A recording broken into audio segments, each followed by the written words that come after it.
tudo que nos aconteceu. Só ele e eu sabemos o que nós vivemos. Sim.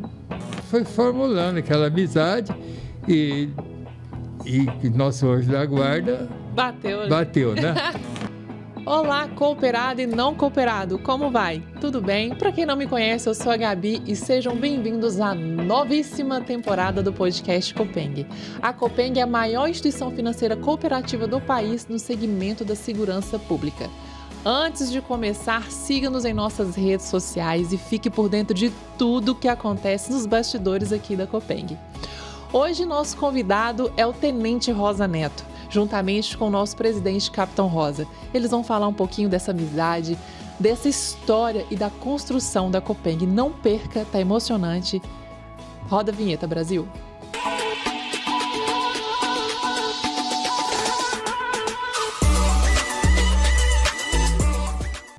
E começa mais um episódio do nosso podcast Copeng. Mas nós estávamos com saudade de vocês. E aí, quem estava com saudade de bater um papo aqui com a gente? E 2025, temporada nova, abrindo 2025 com o pé direito, podcast novo para vocês. E aproveitando, é claro que eu vou deixar aqui um grande abraço aos nossos cooperados, nossos delegados, nossos colaboradores, funcionários, todos vocês que fazem parte aí da família Copeng, e muito obrigada, é claro. E vocês perceberam que eu não deixei um abraço para quem? Para o nosso presidente. Mas sabe por quê? Porque o nosso presidente está aqui do meu lado. Capitão Rosa, saudade do senhor. Pega na minha mão aqui. Seja bem-vindo, capitão. Tava com saudade do senhor, hein? Gabi, fez uma falta muito grande esse período, né? Como diria um amigo meu, no interregno dessas folgas, nós sentimos muita falta desse bate-papo, que era quinzenal. Sim, né? Isso aí. E nós estamos abrindo hoje a temporada 2025. Nós, de vez em quando, somos cobrados. Cadê o podcast? Contava pra gente de 15 em 15 dias, de 30 em 30 dias, mas era de 15 em 15. Vocês contavam algumas histórias, davam algumas mensagens, cobrava algum resultado do procedimento da nossa cooperativa. E hoje, para inaugurar, nós não poderíamos ter a melhor escolha que nós já fizemos nesse podcast, era trazer o meu velho amigo João Ribeiro Rosa Neto. E é Neto com 2 T. Ah, olha só. E para falar desse rapaz, a gente precisava de uns 3 dias de podcast. Não é? Também acho. Mas viu? eu vou resumir do meu tempo de conhecimento e depois ele complementa mais alguma coisa. Nós não vamos deixar ele complementar tudo, não, porque vai ter que contar a história dele em capítulos aqui pra nós, se Deus quiser. Mas eu vou me reportar em 1963. Uau! Foi quando entrei na polícia e já encontrei esse rapaz com 4 anos de polícia. Eu entrei em 63, estava com 5 anos, entrei com 58. E desde então nós convivemos nas mesmas unidades, por um bom período, tirando guarda de palácio, tirando essas guardas todas no entorno de Belo Horizonte. Num determinado momento, que depois ele vai recordar, ele foi embora para o sul de Minas, ajudar a construir o 12º Batalhão. Quando ele entrou, só tinha 10. E eu entrei e já estava fazendo o 11º. E ele foi ajudar, foi para o sul de Minas, por causa da especialidade dele de telegrafista. Ele é daquele tempo que batia o pipi. E ele foi para o sul de Minas. E aí nós fomos encontrando esporadicamente, encontramos em cursos, né? Quando nós fizemos curso sargento, tornou a sumir. E eu fui embora para o Triângulo, e a terra dele é o Triângulo Mineiro. E mais um dia, menos dia, nós nos encontramos no 4º Batalhão. Chega lá o Rosa Neto para a seção de comunicação. Todos nós já éramos 2º sargento, ou se já era 1º sargento. Né? Eu era 2º. Era 2º também, né? E nós, desde então, fomos vizinhos na Paz Zeferino. Quando o Joyce nasceu, e eu vou contar que aí o tempinho é bom, ela vai fazer 53 anos. E ele foi lá em casa conhecer a Joyce, pegar a Joyce no colo. A gente morava pertinho, de esquina de rua, né? A mãe, o pai, todo mundo lá. E o tempo passou, nós aposentamos, cada um andou do seu lado, ele ficou em Uberaba, foi ser professor, uma série de coisas que esse cara já fez. E nós Quando foi final de 99, eu viro cooperado, pego umas fichas, primeira pessoa que eu lembro, Rosa Neto. E fomos lá. Você é número 83? 81. 81. Aí nós virou, eu sou 73 e ela é 81. Quem é 83 é o Geisel. E desde então, nós passamos a viver cooperativismo. Nós fomos ser conselheiros, né? Você participou do quadro, o primeiro quadro delegado que foi. É uma figura diferente no cooperativismo, porque são poucas cooperativas que trabalham com a figura do delegado, que representa os cooperados nas assembleias. Aí, na sequência, em 2005, nós fomos eleitos conselheiros. Num grande momento que a cooperativa vivia, numa fase de transição muito pesada, e ela foi tão pesada que houve uma revoada dentro da cooperativa e ela sobrou na minha mão, na mão do Rosa Neto e mais um outro companheiro.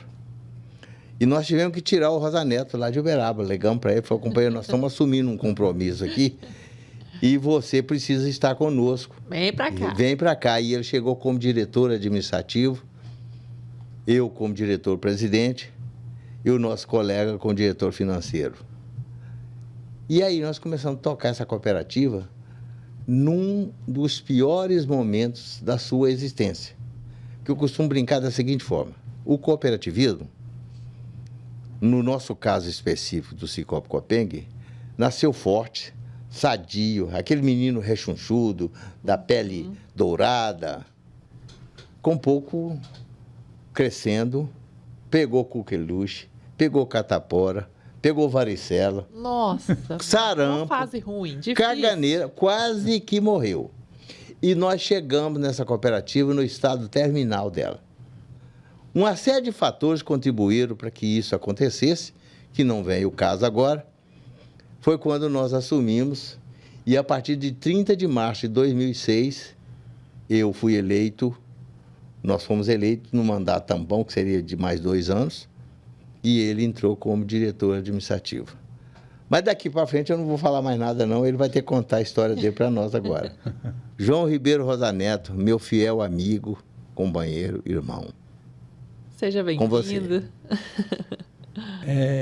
Eu vou iniciar aqui a minha carreira na Polícia Militar. Sim. Em 1958, eu trabalhava num hotel lá em Iturama, e eu era um jovem de 16 para 17 anos. E aquela frequência dos hóspedes de vários lugares, de Belo Horizonte, de capitais, viajantes, etc. A gente aproximou aquela amizade e eles me aconselhavam: olha, aqui você não tem futuro, tal, dá um jeito de ir para uma cidade maior que você tenha mais oportunidades. E eu fui incutindo aquilo na cabeça, e em 1958, mês de fevereiro,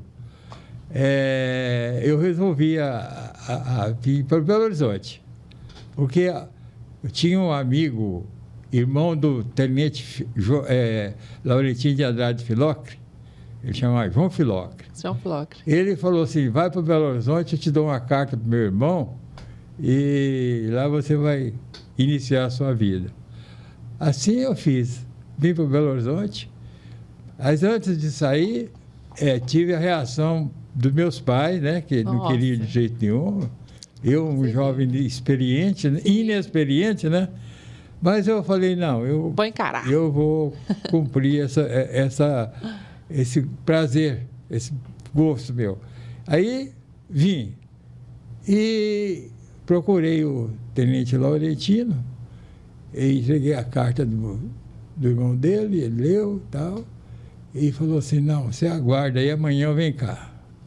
Aí me levou para o batalhão de guardas, e lá foi feita a minha inscrição, e a partir daí, então, fiz a escola de formação de soldado e depois fui trabalhar, né, nas guardas. Aí aparece o Rosa, né, em 1963, e aí nós, trabalhando juntos, fizemos aquela amizade e ela perpetua até hoje.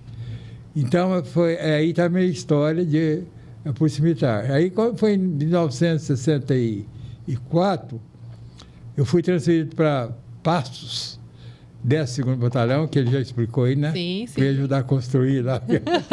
Que realmente não é fácil iniciar um batalhão, né? Nossa, imagino. Nossa. E de lá eu, então, fiquei lá até 1967. E nesse intervalo, aqui em Belo Horizonte, eu fiz o curso de radiotelegrafia. Que bacana. E não há de ver que eu fui utilizado lá no batalhão, lá, né? Na função. Trabalhei muito tempo. Trabalhou também como... Depois eu fiz o curso de sargento, especialista de comunicação, e fiquei em Belo Horizonte. Depois eu fui transferido para Uberaba. E essa paixão, assim, pela polícia militar, tem alguém da sua família que já era militar? Não. Aliás, na verdade, ninguém gostava de polícia. É mesmo? A verdade era essa. E quando eu falei que estava na polícia, meus pais me deram apoio.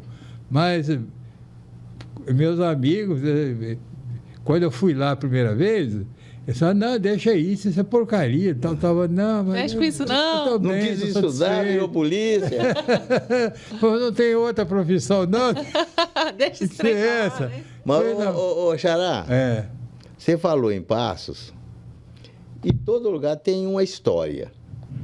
E você pode até confirmar se essa história é história ou é história.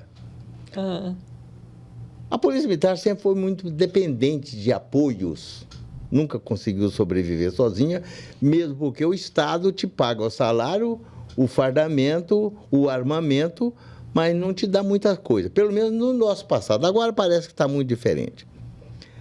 Lá em Passos, preparando para a construção do batalhão, evidentemente que todo mundo foi contribuindo com material de construção. Sim. E alguns fazendeiros que tinham floresta, mesmo, capoeira, cortaram madeiras e mandaram as madeiras, que é as toras de madeira, para o pátio onde seria construído. E o comandante, que estava já designado, começou a andar no meio daquele negócio todo lá, preocupado com aquela madeira, quem é que ia serrar aquela madeira. E todo lugar tem gaiato. Aí um polícia gaiato, folgado, falou assim, comandante, tem um soldado num destacamento que é serrador de primeira. Ué, manda recolher esse cara agora. Chama o P1, recolhe o soldado do destacamento, que ele é serrador. E o soldado chegou e está andando no pátio para lá, e anda para cá, anda para ali, anda para aqui. E o comandante ficou incomodado, que não viu nada serrado. Encontrou com ele no pátio e falou, escuta aí, soldado serrador, você já serrou muito aqui em Passos? Falou, seu comandante, esse pessoal daqui é muito miserável. Eu consigo serrar uma pinga aqui, um tira-gosto ali. Mas era ganhar de graça, então eu chamava serradora. Madeira mesmo, não. Aí a madeira. Falei, comandante, eu não sei serrar madeira, não. Passos, né? Em Passos. História de... É o 12º Batalhão. Não, Passos. É, de Passos. Não, Passos. É Passos, né? Isso. É Passos. Isso mesmo. É porque a gente confunde Patos com Passos. Porque o nosso é Patos de Minas e Passos, do sul de Minas. Ah, entendi. Que vai, tá vendo? É só as histórias mesmo. Só o Capitão Rosa vai trazer esses causos pra nós. Mas então, aí nós fomos nos encontrar em Uberaba, né? Isso. Mas o senhor é natural de? Iturama. De Iturama. Na verdade, eu sou natural de São Francisco de Sales. Mas eu nasci em Iturama. Entendi. E aí o senhor passou o período em Uberaba. Uberaba. Lá eu encerrei minha carreira. Não, primeiro Belo Horizonte. Depois Passos. Belo Horizonte de novo, né? 8º Batalhão. Você passou no Lavras também? Lavras. De Passos eu vim para Belo Horizonte fazer curso e fiquei classificado aqui. Sim. Trabalhei aqui. Depois eu fui para 8º Batalhão em Lavras. Ah, tá. Lavras, sul de Minas também. Sim. Aí, até quem determinou a minha ida lá foi o chefe Samuel. Porque lá estava precisando de um sargento. E aí o senhor foi como sargento, então, né? Fui como sargento. E de lá eu fui para Uberaba. Uberaba já ia aí... Aí lá eu encerrei minha carreira, né? Em 1987 eu encerrei minha carreira. Ontem? Foi ontem. Só 37 anos. 37 anos. Mas ele não concordava em ser só sargento, não. Foi fazer faculdade e virou professor de matemática. Ah, não.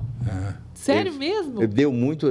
Foi muitos anos de aula que você deu, né? 25 anos. 25 anos de professor de matemática. Aí entrou matemática... Gente! Eu lecionava matemática, ciências físicas e biológicas. Uau! Lecionei na escola de estado, escola da prefeitura e também em particular. Incrível. E aconteceu um fato gozado, nós fazendo um curso aqui em Belo Horizonte, já no cooperativismo, o cidadão chegou com a máquina HP, aquela calculadora HP, ensinou a ligar, né? Passado uns 3, 4 dias, nós tivemos a segunda aula, ele perguntou, como é que é? Já aprendeu a mexer com o HP? Eu falei, estou esperando o senhor até agora para poder aprender a desligar. E é sacanagem, porque quem sabe matemática, com uma máquina dessa, está tudo resolvido, né? Ele achando a maior facilidade, eu falei, primeiro você vai ter que me ensinar matemática, depois eu aprendo essa desgraça dessa máquina. E como é que foi aí a história da Copeng aí na trajetória de vida do senhor aí? Bom, igual ele disse aí, chegou lá em Uberaba, né? E me passou lá o requerimento, né? O requerimento e uma instrução sobre a cooperativa. Falou, lê aí e vê se você concorda. Eu falei, não, não tem que ler não, é só assinar. Não, assinei, pode levar. Se você falou que é bom, eu tô dentro, né? Eu assino embaixo. Relação de confiança, né? Olha, a importância da relação de confiança. Só fui ler depois, de alguns dias. Aí fui ler aquilo tudo lá, né? Depois que o senhor foi... Deixa eu dar uma lida aqui nesse negócio. Danés, mas você veja bem como é que é a caminhada da gente. Quando nós assinamos aquele documento, jamais passava na nossa cabeça que um dia nós estaríamos aqui falando exatamente daquele princípio.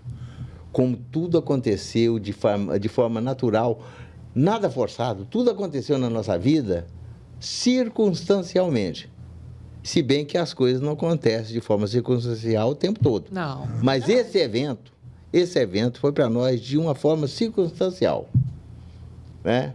Porque quando nós dois já cooperados, nós dois no quadro de conselheiros, as coisas começaram a acontecer e foi até gozado que na época que nós fomos eleitos, tinha no quadro de conselheiro, era 9 efetivos e 3 suplentes. E eu fiquei classificado como suplente. Ele me ligou lá de Belo Horizonte, mas quem tinha que ser suplente era eu, que estou no mato. Você tinha que ser efetivo, de participação mais direta. Aí eu fui conversar com Elias, que era o presidente, e falou, não, Rosa, todos nós participamos.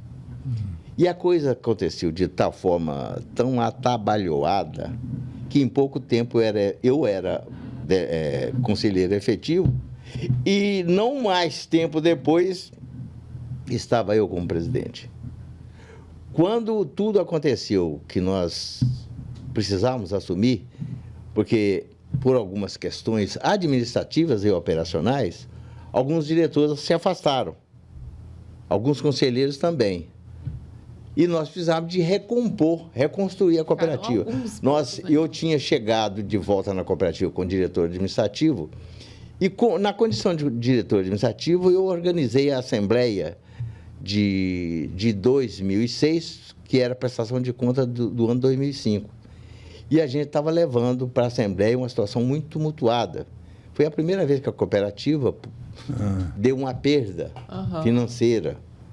E uma perda financeira no cooperativismo é igual ao lucro. Se deu lucro, você divide, se deu perda, você divide. Rateia com todo mundo. E nós chegamos numa assembleia desse jeito. Aí houve uma série de deserções do quadro de conselheiro. Ligamos para o Rosané e falei, vem cá que nós precisamos tomar conta dessa cooperativa. E aí foi quando nós fizemos a nossa chapa, apresentamos para os demais conselheiros, eles acabaram concordando e nós viramos conselheiros, nós viramos eu, diretor-presidente, ele, diretor administrativo e o colega diretor financeiro. E pegamos essa bomba, igual batata quente, que está queimando a mão, e jogava para cima. Faz o que com isso? Vamos para a central, conversar na central. E o senhor participando de tudo isso? Ele junto ali. E nós correndo de um lado para outro, recebendo informações, tinha ameaça de perder a cooperativa, e nós, por falta de conhecimento, resolvemos segurar. Porque se a gente tivesse o conhecimento adequado, a gente teria corrido também. Mas como faltava para nós conhecimento, nós tínhamos uma coragem que não era nossa. Falei, vamos assumir esse negócio e vamos levar isso à frente. Porque ela estava em situação, teve esse problema, mas ela estava bem estruturada. Não era um troço de desastre total de administração. Acertamos isso tudo, conversamos com a central, falamos, vocês dão conta. E nós sentamos para fazer isso. E a gente caminhava. Aí, em 2006, no dia 30 de março de 2006, nós fomos eleitos. E o abacaxi na mão. Porque nós tínhamos a obrigação de sanear a cooperativa e recuperar a perda. Nós conversamos tudo daquele jeito, chegamos à conclusão que a melhor forma era, mesmo contrariando alguns princípios do cooperativismo, que no cooperativismo, lucro ou sobras, lucro ou perdas, você divide proporcionalmente as operações que cada cooperado tem com a cooperativa. Sim. Só que nós chegamos à conclusão, de nossa diretoria, que nós tínhamos uma aplicadora que ela tinha o maior volume de recursos conosco. Naquela época, a perda dela seria substancial. Nossa! E se a gente procedesse daquela maneira, ela poderia sair, levar o dinheiro dela e a gente... Acabava. O que nós fizemos? Sentamos, vamos tomar uma atitude aqui. Nós pegamos o número de cooperados que tinha no dia 31 de dezembro de 2005, dividimos dividimos a perda de forma linear. Sim. Sobrou uma quantia exata de R$ 190,65 para cada cooperado. O que nós tornamos sentar, eu, Rosa Neto e o Damasceno, que era o diretor financeiro, vamos fazer o que com isso? Vamos chamar. Aí o que quem era cooperado e permaneceu, nós temos a integralização incessante do capital social. Sim. O que nós vamos fazer aqui? A metade do capital social do que permaneceu vai para a integralização, a outra metade vai abater a perda. Aquele que tinha saído da cooperativa e ia receber capital social, nós deduzimos os R$ 190,65 e devolvemos o resto. Mas tinha alguns que sequer tinham o suficiente para abater essa perda, embora tivesse saído. E aí nós tivemos alguns problemas, mas fizemos assim mesmo. Mas o fato mais grave desse problema, e ele é testemunha ocular, porque ele que teve a palavra mais forte no momento, chega um cooperado, desesperado por uma série de outras questões particulares e pessoais, conversou com o atendente, não concordou com a apresentação da proposta e falou que quer falar com o presidente.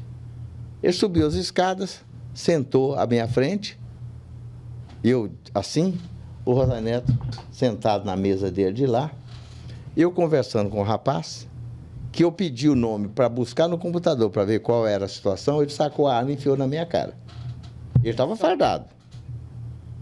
E naquele desespero, conversa daqui, conversa dali, o Rosa Neto, lá do canto, falou assim: ô companheiro, não faça bobagem.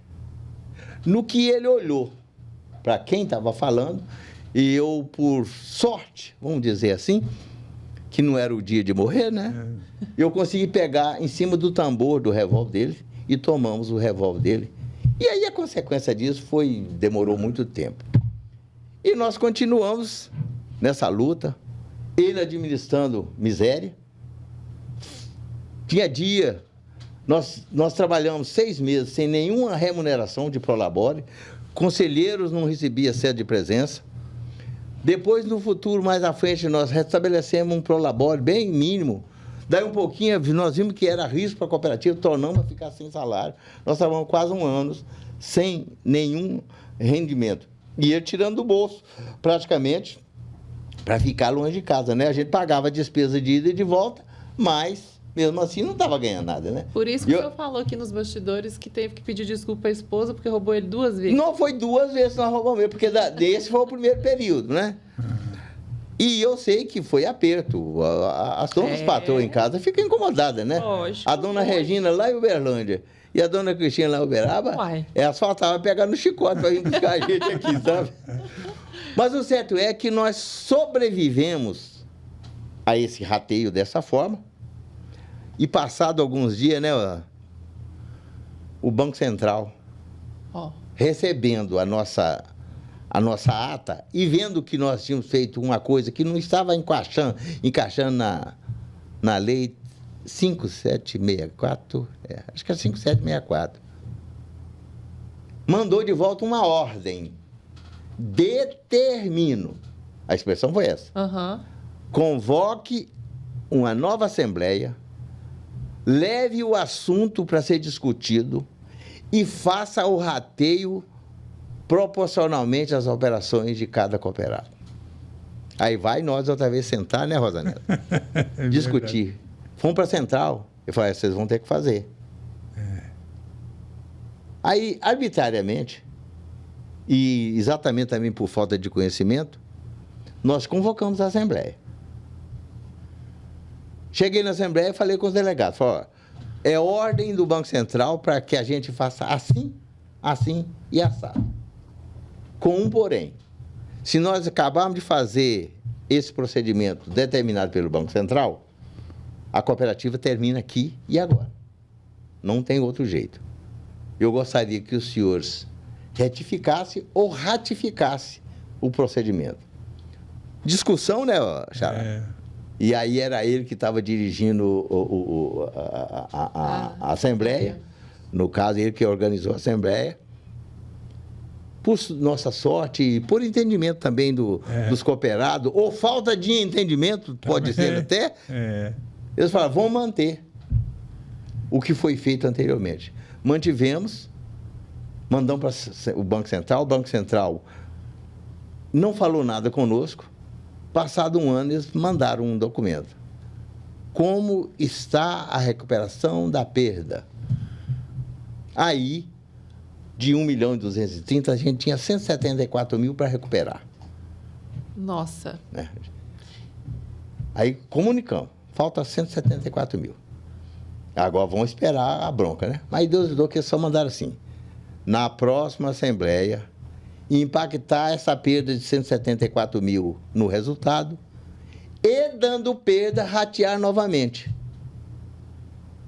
Aí a gente tinha mais de 300 mil de sobras, né? Aí tinha o... Nós tínhamos dinheiro reserva, suficiente, né? Nós tínhamos fundo de reserva suficiente, pagamos aquilo e a cooperativa voltou para nossas mãos, né? E aí nós fomos pagando todos os pecados. E como que foi dirigir essa Assembleia?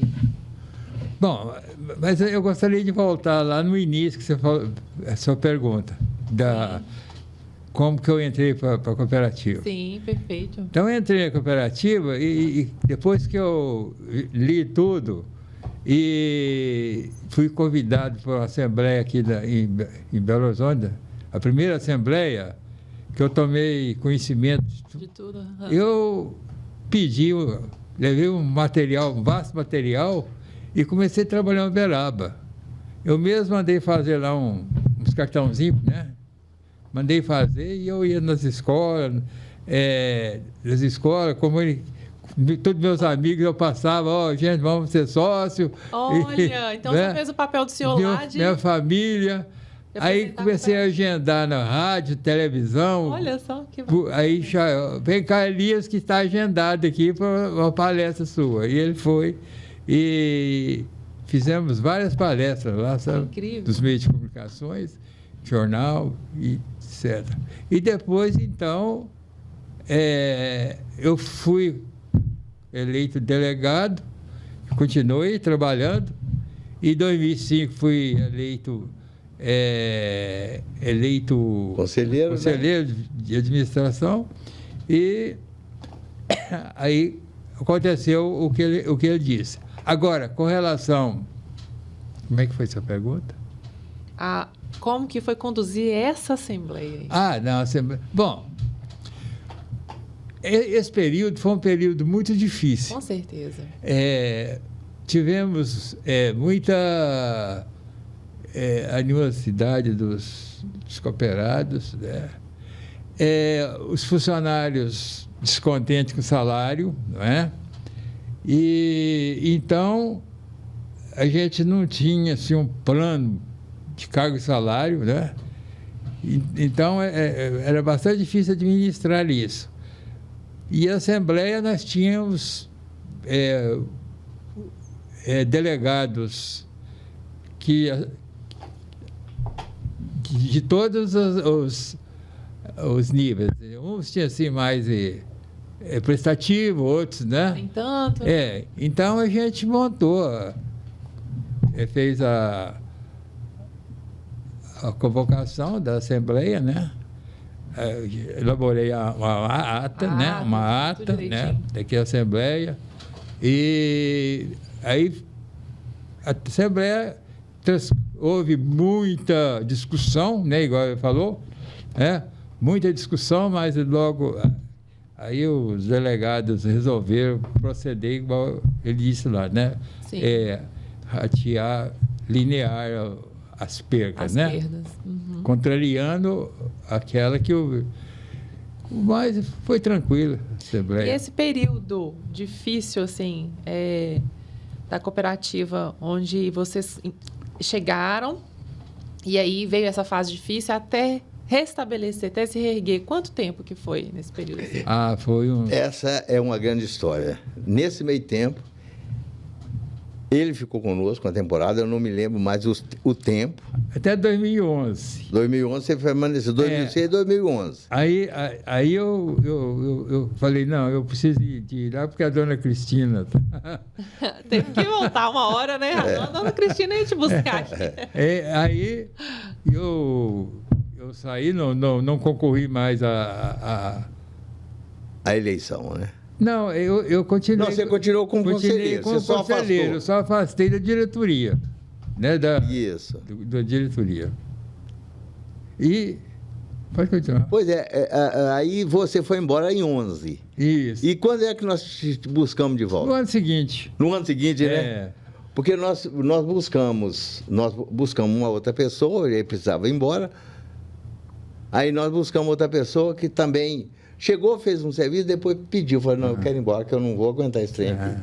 Aí falou, Rosa Neto, pode pegar sua mala, foge aí da dona Cristina e vem embora para cá, depois a gente explica para ela. Aí ele veio embora. Que bacana essa história. Aí eu fiquei até 2015, dia 31 de julho de 2015, houve Assembleia, né? Isso. Houve Assembleia e eu já não concorri mais, então afastei definitivo, então, da diretoria, do conselho mesmo, do conselho. Mas eu continuo assíduo, né? Como cooperado. Que incrível. Isso mesmo. Tem que já, inclusive, eu aproveitar o gancho e mandar um grande abraço aos nossos conselheiros. Um abraço especial. Estou com saudade de vocês. Agora, eu quero saber um pouquinho mais. Quero que vocês me contem aqui um pouquinho mais sobre essa amizade de vocês. Né? A gente estava falando aqui sobre a cooperativa, como é que foi o trabalho, a cooperativa que é nossa paixão. Mas me conta mais sobre a amizade de vocês. Com certeza, inclusive tem alguém que tá soprando aqui no meu ouvido aqui, ó, que eu tenho que baixar aqui para dar uma olhada. Tem até uma história aqui, ó, da pista de corrida da academia, da Polícia Militar, não tem? E vocês, por acaso, vocês moraram juntos?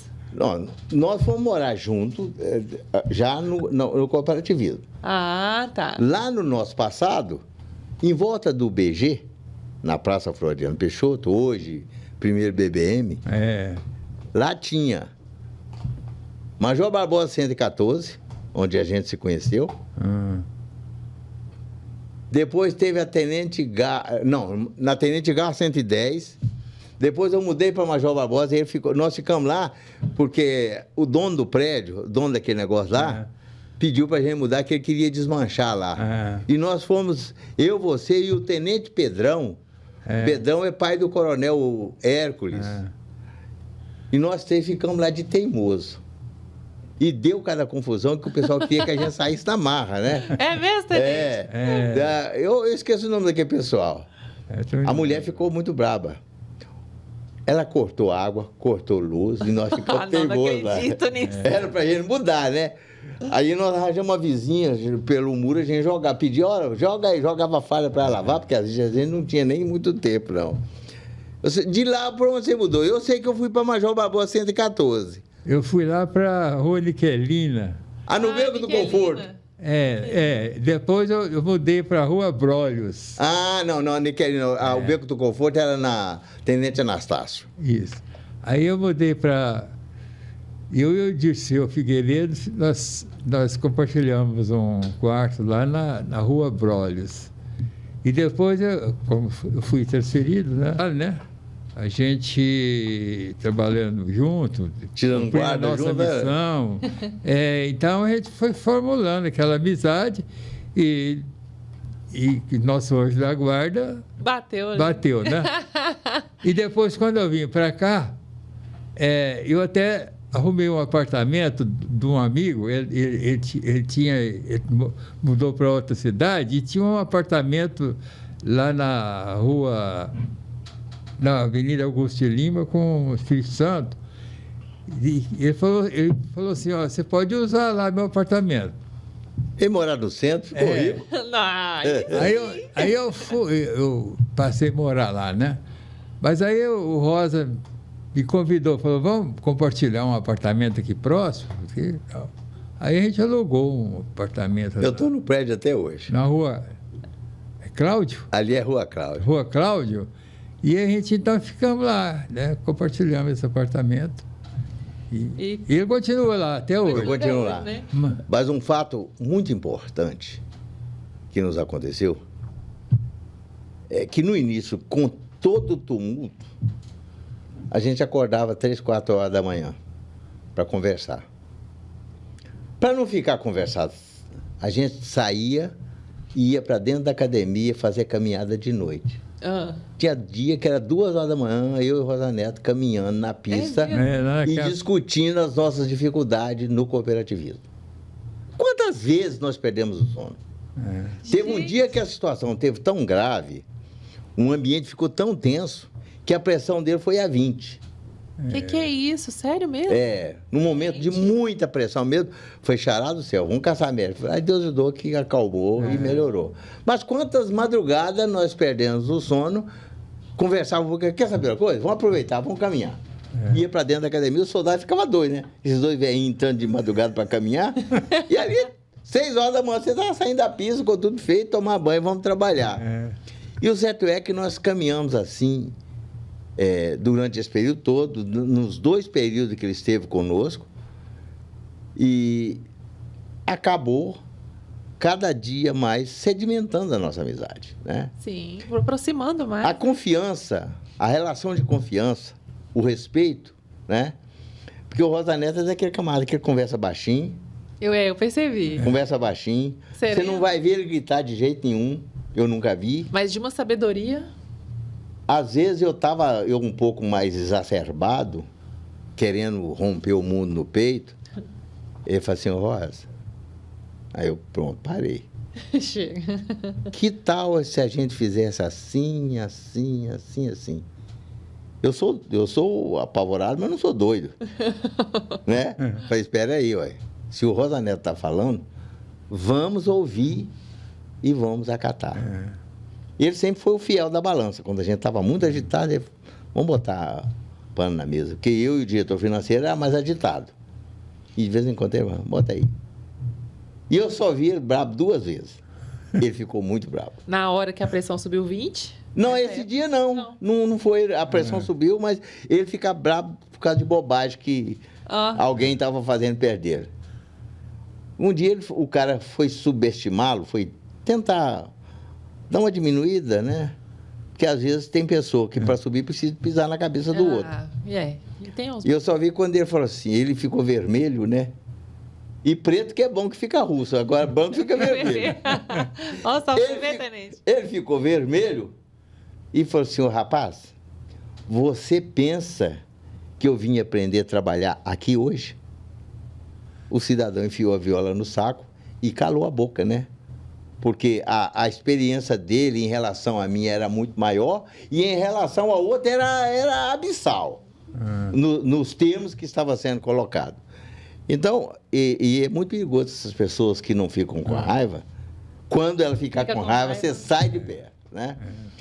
E aí, no cooperativismo, nós fizemos cursos juntos, né? Fizemos vários cursos juntos. Ele só não esperou para a gente passear pelo mundo afora. Eu ia até perguntar isso. Ele não chegou a viajar, porque ele teve outros problemas de saúde, uma série de problemas, família, essa coisa toda, que acabou nos tirando ele daqui.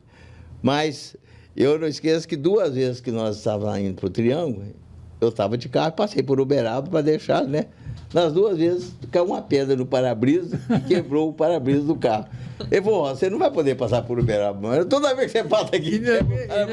E mais ou menos no mesmo local. Mesmo local, né? O cara passou, o caminhão jogou pedra na gente. De Araxá a Uberaba. Não, gente. Agora que... eu vou contar quem foi, tá? Que mandou isso aqui, ó. Rodrigo, viu, Rodrigo? Eu vou ter que falar que foi você. Aqui, ó. Ele tá mandando perguntar aqui, ó. Quantas voltas vocês já deram na pista da academia de polícia? Olha, cada vez que a gente ia, lá tem 400 metros de circunferência. A gente rodava 10 voltas na madrugada. Nós éramos bem mais jovens, né? Hoje não pode mandar a gente fazer mais isso, não. Não, hoje a gente já está mais... Mas aí a gente cansou de ficar rodando igual piorra. Nós passamos a andar do lado de fora. Do lado de fora do quartel são 1.760 metros cada volta. E quantas voltas nós demos naquele ali? Caminhava, eu de vez em quando dava uma corridinha, agora nem caminhar, a gente não caminha mais, né? A gente só faz esteira, né, Xará?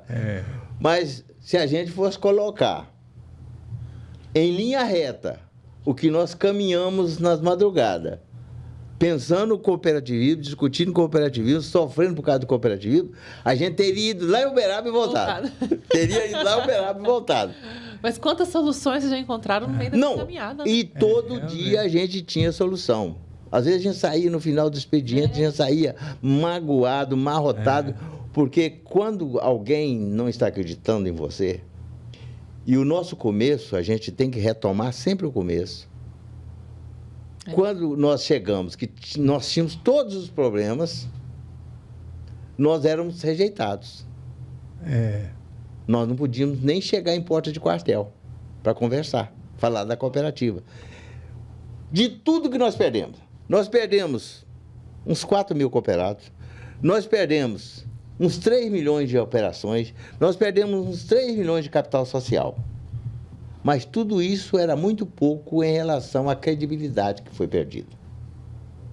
Nós passamos de 2006 até o final de 2009 só apagando incêndio. Os colegas falaram, vocês não estão falando sobre a cooperativa? Eu falei, eu não tenho nada para falar. Primeiro eu tenho que conquistar.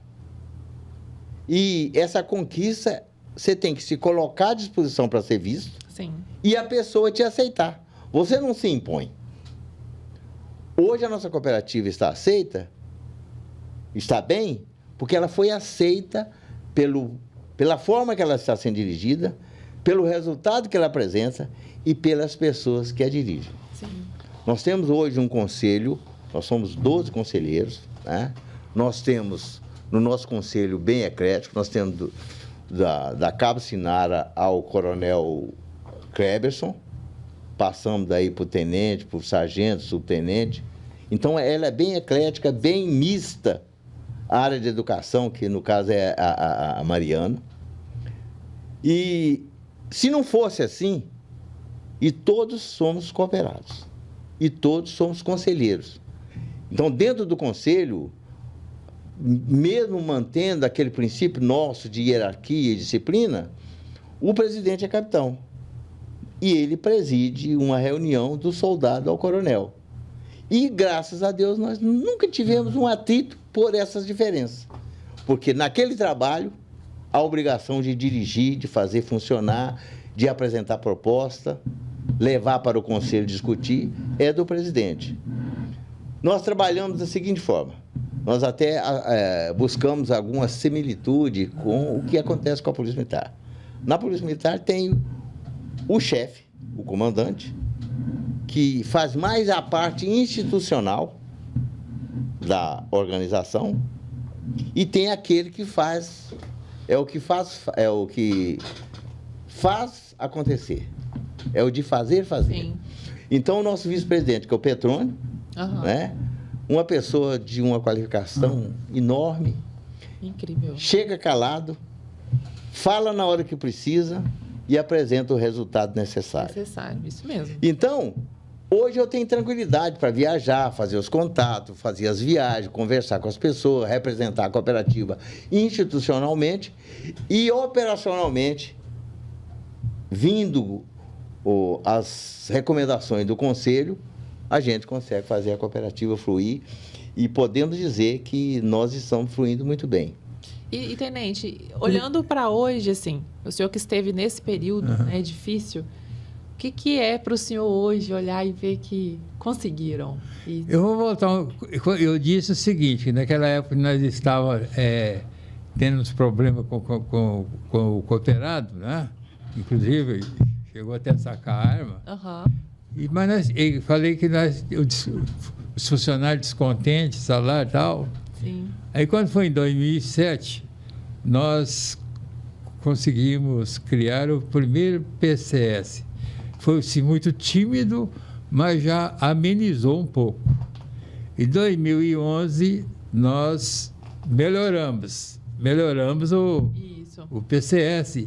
Aí tranquilizou mais. Agora, hoje, eu não sei como que está. Mas com certeza, hoje a gente tem um controle muito bom no nosso quadro né? de remuneração, né?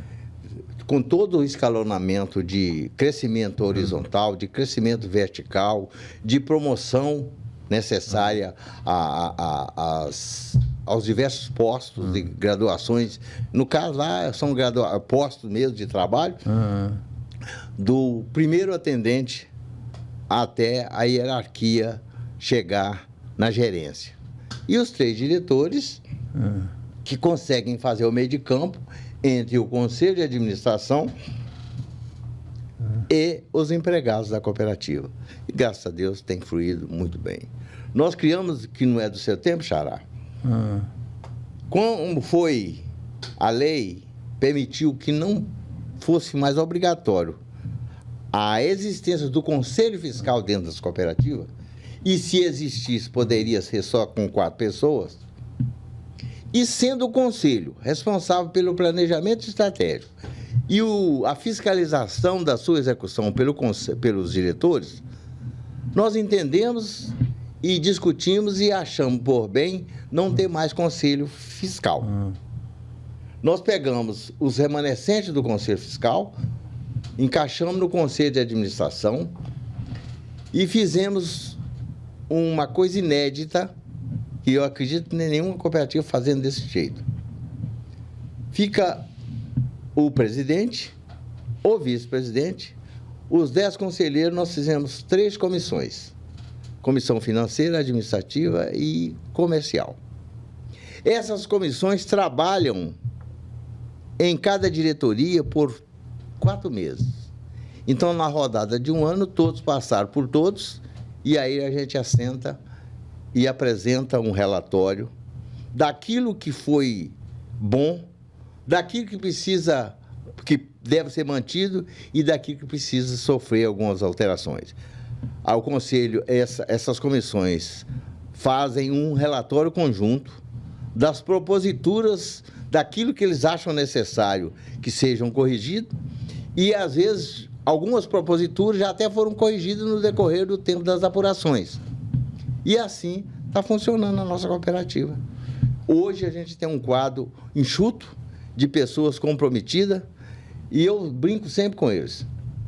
Quem vai cumprir só o dever não está atendendo necessariamente o cumprimento da missão. Cumprir a missão é muito mais além do que chegar, assentar, olhar, conversar, mas não progredir, não resolver problema. E a solução, considerando que o rei é o cooperado pode sair da cooperativa sem levar nada daquilo que ele foi buscar. Ele só não pode levar da cooperativa insatisfação. Ele tem que sair. Se o pleito dele não foi atendido, ele tem que entender que não foi por uma vontade, descaso da cooperativa. É que ele deixou de preencher alguns requisitos necessários para que seu pleito fosse atendido. Com relação à sua pergunta sobre a cooperativa de hoje, Sim. nós estamos vendo um fruto daquilo que nós plantamos, né, com sacrifício, né, que já foi dito aí, todos os detalhes. Então, a gente está vendo hoje que a cooperativa é outra. A cooperativa hoje tem visibilidade, né? A cooperativa só tem a crescer agora em diante. Hoje, né? Então, um quadro de funcionário muito competente, muito bom. Então, é orgulho a gente saber que no passado nós tínhamos uma cooperativa pequenininha, sujeita a ser incorporada em outra. E hoje a gente vê uma cooperativa que fugiu de todas essas possibilidades de incorporação, porque ela tem condições de sobreviver sozinha, né? E agigantar. Isso mesmo. E hoje, tenente, como é que está o senhor? Né? Como é que está a família? Hoje o senhor está morando aonde? Moro em Uberaba. Permanece em Uberaba? Uberaba. O senhor tem filhos? Eu tive um probleminha de saúde, mas já foi contornado, graças a Deus, estou bem, né? A minha esposa é magnífica, uma pessoa... Imagino. Eu tenho meus filhos, eu tenho 2 filhos e uma filha, né? São todos casados, né? Tenho 4 netos e um bisneto. Não, 5 netos. 5 netinhos? Um neto e 4 netas. E um bisneto. Que gracinha. Qual que é o nome do bisneto? Bernardo. Bernardo. O nome da sua esposa é Cristina. Cristina. Um beijo, Cristina, da Gabi para você, para os netos, filhos, para o bisneto, Bernardo, um grande beijo. Eu sou uma gracinha, meus netinhos, viu?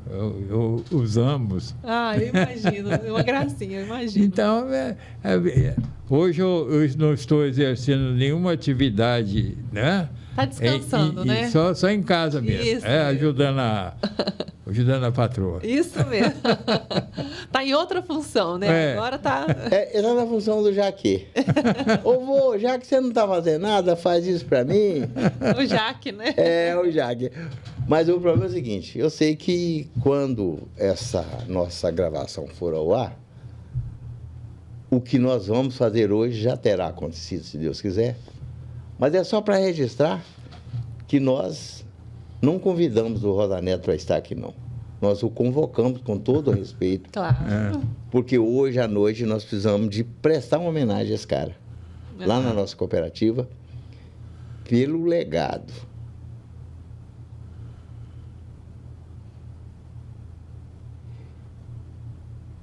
Por tudo que nos aconteceu.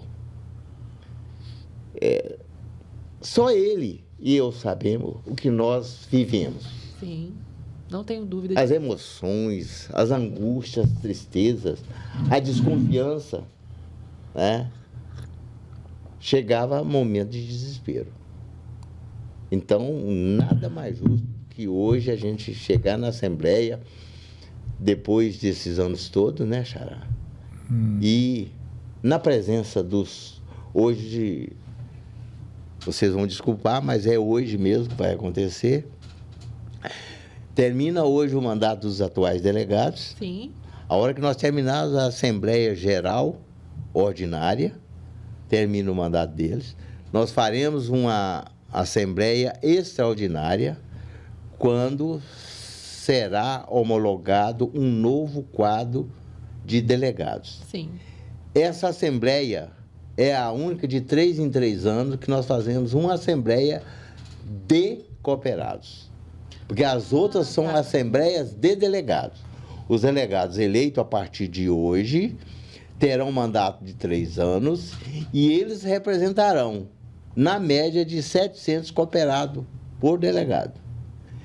E eu falo muito da importância do delegado, porque às vezes ele pensa que o voto é dele. E o voto não é dele. Quando ele vai votar, ele tem que parar e pensar que se seus representados concordam com o voto que ele vai dar, se vai conceder ou negar, se é bom ou ruim, ele tem que pensar por todos os seus delegados. E é assim que nós vamos fazer, porque é uma exigência da instituição Banco Central, Sim. já que a nossa cooperativa tem, em 853 municípios, público cooperável. Ainda mais agora que somos também de livre admissão. Nós podemos capturar, né? Buscar no laço esse pessoal, e estão buscando, e eu já sinto um crescimento após essa livre admissão, para que nós possamos galgar. Apesar de a gente ter passado por 2 anos aí em baixa, esse ano nós estamos indo com muita satisfação para uma Assembleia, com um bom resultado, e a gente acha que em 2027, quando nós fizermos a última Assembleia dessa atual gestão, o nosso projeto é chegar em 700 milhões. Vamos ver o que nós vamos fazer até lá. Está faltando um pouquinho, mas nós pretendemos chegar. Tem que trabalhar muito, tem que buscar muito cooperado, tem que convencer muitas pessoas. Eu costumo dizer, e o Xará sabe disso, que nós olhávamos isso, nós temos folhas de desconto via CEPLAG. São 4 folhas do Executivo, dos funcionários civis, nós temos da Polícia Militar, nós temos do Bombeiro Militar e temos do Instituto de Previdência. O pessoal não imagina o potencial que seria se tudo isso que é descontado mensalmente passasse por uma cooperativa de crédito, evidentemente Cicobi Copeng, porque são na média de 200 milhões mês de parcela de empréstimo levada para o mercado financeiro. Olha só o lucro que nós produzimos lá no sistema. Sim. E esse lucro, ele é muito importante para as instituições e os seus donos, né? Se, pelo menos, folha PM, BM e IPSM passasse pela cooperativa, o lucro ou a sobra anual ou o excedente financeiro seria na média de 100 milhões de reais por ano. Fazendo a reserva institucional do Fundo de Reserva mais o FATS, a gente devolveria à sociedade cooperativa mais de 70 milhões em sobras. E eu já comentei isso com o comandante-geral. Não haveria nenhuma demanda social da carência da corporação e que o Estado não cobre, que nós, cooperativas, Cicobi Copeng, não poderíamos cobrir. Eu sei que está muito longe ainda, né, Xará? Esse entendimento. Sim. Nós temos um lucro social. Eu tenho o lucro real que eu levo e boto na conta do cidadão, a sobra. Mas tem o ganho social, que ele é de um pouco difícil entendimento. Você cooperada e seu marido não cooperado. Vocês mantêm. Ele mantém a conta dele lá fora e você mantém a cooperativa. Uhum. O lucro social é tudo aquilo que você deixou de pagar lá fora e você economizou no cooperativismo. Normalmente as pessoas não entendem isso. Mas o lucro social dá numa média de R$ 3.500 por cooperado todo ano. É tudo aquilo que ele deixou de pagar. E, normalmente, quem está operando no sistema financeiro, ele não faz conta do que ele pagou. Ele não confere todo mês. Me descontou isso, descontou aquilo. Descontou... Põe na ponta do lápis. Mas um dia chegará em que as pessoas vão entender. Por exemplo, quando alguém pede para nós um apoio, uma unidade pede um apoio, diversos apoios, e agora nós teremos os 250 anos da corporação, sumamente importante, e nós pretendemos ajudar a participar. Claro. Nós levantamos, por exemplo, vamos te falar, dar um exemplo, Juiz de Fora pede um apoio. Eu vou olhar quantos cooperados tem na cidade de Juiz de Fora. Qual que é o valor do capital social desses cooperados? E qual o negócio financeiro que esses cooperados têm com a cooperativa? Daí, eu posso fazer uma base para falar, eu posso ajudar o senhor com tanto. Suponhamos que eu tenha 200 cooperados e alguém peça um apoio de R$ 2.000. Eu vou ratear em nome desses cooperados. Eles não vão tirar nem um centavo do bolso, mas em nome deles nós estamos apoiando as regiões. Inclusive, vou até aproveitar aqui o gancho de fazer um convite, mas antes, eu vou afixar aqui para vocês que esse programa é gravado, como todos os outros, e hoje é dia 14 de março, tá? Dia 14 de março de 2025, por isso o capitão falou da Assembleia que vai acontecer hoje, e esse programa vai ao ar na próxima semana, né, Brasil? Próxima semana para vocês. Então, por isso que as informações estão sendo passadas de hoje, dia 14 de março, da Assembleia que acontecerá hoje. E vou aproveitar para fazer um convite para você, que é residente de Belo Horizonte, né, Capitão Rosa? Portador de um CPF, pessoa física e pessoa jurídica, assim como eu sou pessoa jurídica, portadora de um CNPJ. Venha conhecer o cooperativismo com o Cicobi Copeng.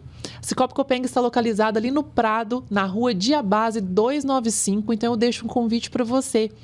Venha deixar a sua vida financeira mais saudável.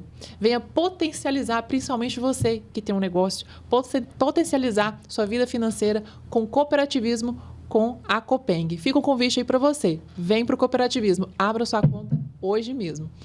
E, Capitão Rosa, eu estou aqui com um bate-bola para fazer com vocês, bem legal. Que é o seguinte, nós vamos caminhar para o fim aqui, mas antes nós vamos brincar um pouquinho. Com uma palavra, vai ser o seguinte, eu vou falar assim, ó, algo que vocês precisam falar. Tenente vai falar do Capitão Rosa e Capitão Rosa vai falar do Tenente. Uma palavra, tá? Assim, não tem jeito de esconder para falar mal, não? Não. É na cara? É na cara agora. Tá gravado, mas não vai ter corte. Uma qualidade do Capitão Rosa. É uma pessoa extrovertido. Onde ele está, não existe tristeza, né? Verdade. Porque ele é alegre e ele conta piada, hein? Gosta de contar o caos. História, o caos. Isso é verdade. Ele é uma pessoa... É uma figura, né? Capitão Rosa, uma qualidade do tenente. Eu vou aproveitar a história da Cooperativa dos Bichos, quando eu escolhi o Rosa Neto como vagalume. E eu conto por que ele é o vagalume. É aquele que ilumina, que esparge alegria, que passeia, assim, a média altura, deixando que a sua luminosidade clareie o ambiente onde ele está. E ele tem esse dom. Mas eu conto também que o vagalume, nas suas andanças à tarde, como diria lá na roça, bem na boca da noite, entre o lusco e o fusco, ele saía passeando. e notava que uma serpente o acompanhava, rastejante e de cabeça em pé, olhando fixo, aquele olhar, língua viperina, bifurcada. E num determinado momento o vagalume se preocupou. Ô diabo, essa serpente todo dia no meu passear de tarde, ela vem atrás de mim com esse olhar esbugalhado, cobiçoso. Aí um dia ele parou numa folha e falou: dona serpente, eu faço parte da sua cadeia alimentar? Ela falou: não. Então por que me persegue o tempo todo? Ela deu um suspiro e falou: a sua luminosidade, o seu brilho ofusca. Então toda pessoa que tem brilho precisa ter muita humildade para que seu brilho não sufoque os outros. E é a característica dele.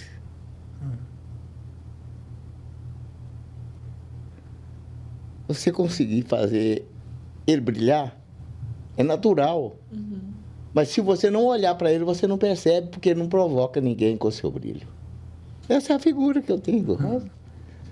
E antes mesmo de escrever o livro, o Capitão Rosa sempre falou dessa história para mim, e ele sempre falou muito bem do senhor. Então eu te conheço antes mesmo de estar com o senhor aqui, é verdade. Ele teve a coragem, no livro, de me passar para fazer o prefácio. Aí eu mas eu não sou professor de português, mas eu fiz. Aí eu sentei, bolei e tal. Falei, eu primeiro tenho que fazer a biografia dele, e fiz, né? E depois eu falei assim, o negócio é o seguinte, ficar escrevendo demais, escrever demais não vai adiantar, fica repetindo, né? Fiz a biografia dele e escrevi o objetivo do livro, sim, né? Que eu acho que é o principal, quer dizer, pouquinhas linhas, mas mais foi a biografia dele, que eu tinha que fazer a biografia dele. Inclusive, eu falo lá o seguinte, que falar sobre a biografia dele é escrever outro livro. É verdade. Vai ter que escrever mais um, né? Tenente, uma mania do Capitão Rosa. Uma mania? É. A mania dele qual é a mania? Mania do Rosa. Você é que tem, né? Será que tem algum? Tem, todo mundo. Tem. A mania dele gosta de arroz. Arroz branco. Arroz branco. Mas essa é a mania dele também, tá? Quantas madrugadas nós levantávamos para fazer uma panela de arroz branco e comer? Então, trocou já. Mas você está falando em manias, eu não vou falar manias. Eu vou falar procedimentos. Se todo mundo pudesse ter um professor do jeito que o Rosa Neto conduziu a vida dele toda, não haveria pessoas más neste mundo, nem pessoas infelizes. Porque nós provocamos as nossas infelicidades, porque nós criamos objetivos que não estão mais ao nosso alcance. E nós precisamos ter a simplicidade de conhecer os nossos limites. Eu nunca vi o Rosa Neto brabo, né? Se os meninos dele viram, foi bem feito para eles, né? E brabeza de pai para os filhos não é brabeza, né? E eu fui um garoto bem levado. Eu era um cãozinho chupando manga, sabe? Até o meu neto, o Arthur, ele falou: você precisa me contar mais casos. E essa semana eu estava lembrando de alguns casos que eu ainda não contei para ele, sabe? E é coisa das nossas vivências no passado. Aquilo tudo que você viveu desde que nasceu. E se você for buscar na história, né? Fazer o caminho lá da São Francisco de Sales. Só para fechar o São Francisco de Sales, com muita saudade, Aparício Roel da Silva era um cabo. E ele foi mandado de Uberaba para São Francisco de Sales. Deram para ele uma requisição de bagagem de trem e o trem só ia de Uberaba a Uberlândia. Como é que ele ia lá parar lá em São Francisco de Sales com bagagem de trem? A mudança dele ficou no depósito em Uberlândia e ele viajou para Campina Verde. Você gastava o dia inteiro de Uberlândia a Campina Verde. Chegou em Campina Verde, tempo chuvoso, ele perguntou, como é que eu faço para chegar em São Francisco? O sargento comandante de destacamento lá de Campina Verde, pô, seu cabo, a hora que parar de chover, vem uma baratinha lá de São Francisco, buscar mercadoria aqui, você pega carona com ele. Foi um mês de chuva sem condução e ele ficou trabalhando no destacamento de Campina Verde. Aí, no dia que deu certo, ele foi lá para o São Francisco, e por lá ele foi comandar, tinha 3 soldados. E naquela época ninguém importava muito com nada, o pessoal era abandonado mesmo. E o Aparício Royal da Silva ficou lá durante uns 10 anos. O comandante de destacamento fazia a folha de pagamento da tropa dele, ia na coletoria mais próxima buscar o dinheiro para fazer o pagamento, em loco. E lá em São Francisco ele fazia a folha, tinha que ir a Iturama, que é uma média de 50 quilômetros. Condução, montava a cavalo, ia a cavalo lá em Iturama, entregava na coletoria a folha, pegava o dinheiro e voltava para São Francisco. Com o decorrer do tempo, o fardamento e o calçado do pessoal foi acabando. Já estava esfarrapado mesmo, quase que andando de tamanco. O cabo Aparício fez um documento dirigido ao comandante do 4º Batalhão, dizendo que há muitos anos estava naquele destacamento e que nunca fora visitada por nenhuma inspeção e que ele já tinha acabado o fardamento e ele e a sua tropa estavam perdendo a noção do que era ser militar. Você vê como é que é o tempo. Hoje, a Polícia Militar busca a tropa para instrução, para reavaliação, para aprendizado. Recolher o Aparício Royal da cidade lá de São Chico. Deram 30 dias de cadeia nele no quartel por censurar de forma inadequada a administração da Polícia Militar. E o matricular no pelotão de recadamento, que era para disciplinado aprender a fazer as coisas. Você vê, a visão dele lá no passado, nos anos 50, o que faz hoje, de recolher a tropa, trazer, vão instruir, vão fazer isso, aquilo. Ele pediu para ser reenquadrado. Eles entenderam, naquela época, que ele estava cometendo... Não entendeu... Não tinha visão do que ele estava propondo. Achava que era só uma insubordinação. Mas Bom, é isso aí. A gente está caminhando aqui para o fim e eu gostaria de deixar a última palavra com o senhor, tenente.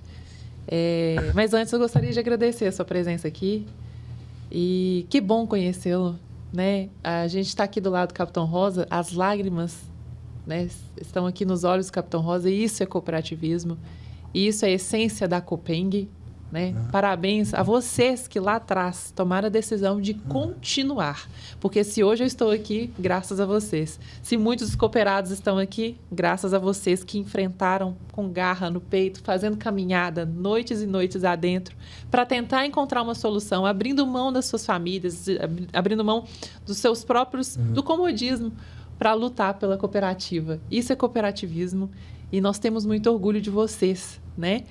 E, para finalizar, agradecer também, viu, Capitão Rosa? O senhor é uma pessoa incrível, tá? Em rede nacional, eu agradeço ao senhor, que é o vovô da Lívia. A Lívia está aqui. Obrigada por tudo, viu, Capitão? O senhor é imensurável, assim, o que o senhor representa para nós. E, tenente, deixa uma mensagem para nós, né? Da essência do cooperativismo para o senhor, né, da sua percepção sobre o cooperativismo, essa empreitada longa que o senhor esteve aí ao lado do Capitão Rosa, dessa caminhada juntos, a caminhada da Copeng, essa essência mesmo do cooperativismo. E também aproveito para o senhor deixar uma mensagem para a patroa Cristina também. O cooperativismo é uma oportunidade para todos, né?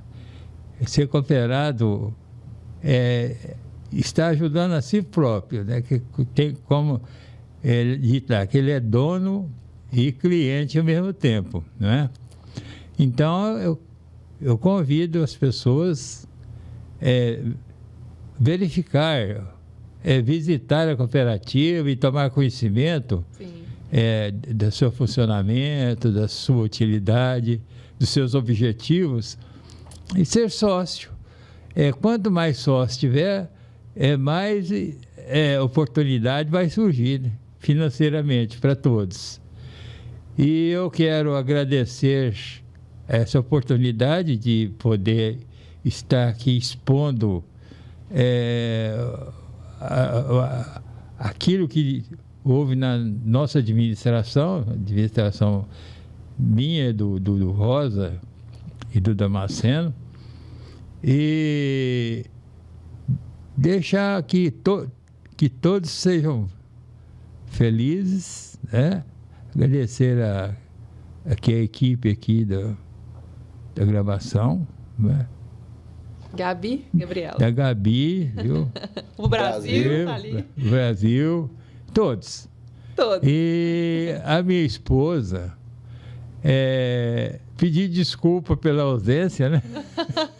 Pela ausência, aquela ausência que eu tive durante os anos que eu estava ajudando a administrar a cooperativa, né? Mas ela é bastante compreensível, né? Ela entendeu e me deu muito apoio. Muito obrigado. Obrigado, senhor. E um abraço para a Cris novamente, porque a vitória é de vocês, né? Sempre juntos, né? Também graças a ela. E considerações finais com o senhor, capitão. A dona Regina, deixa também uma pois a dona Regina vai me pegar forte, né? Eu estou há mais tempo no trecho, indo e voltando. Mas também ela está lá na retaguarda. E ela sempre foi a companheira fiel, né? Alguém perguntava, quando a gente trabalhava, que perguntava ao marido se a esposa trabalhava, ele falava assim, não, ela não trabalha, ela só toma conta de casa. Aí eu perguntava para ele, escuta, você já tomou conta de casa? Não, então você não sabe se ela trabalha. E a dona Regina, nós estamos juntos há 53 anos, caminhamos muito, mas nós caminhamos muito. E eu também deixei ela sozinha um punhado de vezes. Eu deixei ela na cidade fronteira em 77, 3 criancinhas. Ela aguentou o tranco. Não tinha telefone para ligar, não tinha nada, não tinha webcam, não tinha nada. A gente saía correndo para ir lá, 800 quilômetros para lá, 800 quilômetros para cá. Depois, lá foi 78. E depois, em 87, eu estou deixando a dona Regina em Uberlândia com os meninos adolescentes, né? E vim para Belo Horizonte fazer curso e ela segurou o timônio desse negócio, né? Foi a verdadeira timoneira que conduziu esses meninos para chegar do jeito que eles chegaram como cidadãos. E eu costumo dizer, Xará, e eu gosto muito de repetir isso, que há um velho guerreiro, e eu e você nos consideramos velhos guerreiros, não é dado o direito de retroceder. É sempre à frente. Quando muito, ele vai poder fazer paradas estratégicas, recompor as energias e seguir em frente. Ainda que ele caia com o seu estandarte, um outro guerreiro pega esse estandarte e siga em frente. Porque a batalha vai continuar, independente se eu vou continuar a batalha. Então, quando nós trouxemos essa bandeira até aqui, outros vão pegar essa bandeira e vão seguir. E nós, lá do outro lado que a gente vê, de onde a gente vê, a gente vai estar torcendo para que ela seja sempre sucesso, para que ela seja sempre honrada e respeitada, do jeito que nós trouxemos essa cooperativa até aqui. É aquilo que a gente fala, foi com suor, foi com lágrimas, foi com choro, foi com tristeza, mas foi também com muita compensação, com muito resultado, com muita alegria que nós hoje somos convidados de honra em todos os eventos da segurança pública. Somos considerados parceiros, que era o sonho que a gente tinha, né? De sermos considerados parceiros. O que a Polícia Militar tem? ela tem a educação no Colégio Tiradentes, ela tem a saúde no sistema de saúde, e estava faltando o tripé completar, que era o sistema financeiro. E hoje nós podemos dizer que nós somos a terceira perna desse tripé, que é o sistema financeiro, e que nós estamos aí para crescer. E o nosso crescimento depende somente de nós e as pessoas que compõem esse quadro cooperável do Cicobi Copeng. E você, Gabi? Obrigado. Que bom te ver de volta. Eu já estava bravo porque você estava sumida, né? Mas estamos de volta e esse ano ele vai pegar fogo. Nós vamos chegar lá no fim do ano com muitos resultados. Muito obrigado. Tudo. Obrigado, Brasil, por ter proporcionado esse momento com a gente aqui, com o Xará Rosa Neto. Muito obrigada. E temos que finalizar com a salva de palmas para vocês.